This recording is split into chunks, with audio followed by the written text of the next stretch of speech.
அரசியலுக்கு பிழைக்க வரவில்லை, உழைக்கவே வந்திருக்கிறேன் என்று தேமுதிக தலைவர் விஜயகாந்த் தெரிவித்துள்ளார். ரிஷிவந்தியம் தொகுதியின் தேமுதிக எம்எல்ஏவும் எதிர்க்கட்சி தலைவருமான விஜயகாந்த் தமது தொகுதியில் 62 லட்சம் ரூபாய் மதிப்பிலான நலத்திட்டங்களை புதனன்று வழங்கினார். அவ்விழாவில் பேசிய அவர், தமிழக சட்டசபையில் தேமுதிகவிற்கு இறங்குமுகம் என கூறியவர்கள் தற்போது யாருக்கு இறங்குமுகம் என்பதை அறிந்து கொள்ள வேண்டும் என்றார். தான் அரசியலுக்கு பிழைக்க வரவில்லை என்றும் உழைக்க வந்ததாகவும் விஜயகாந்த் கூறினார்.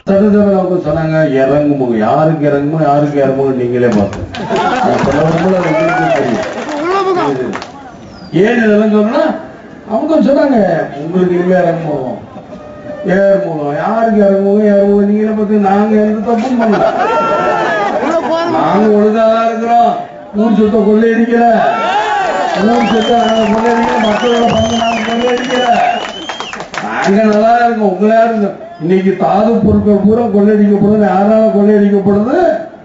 அதிமுக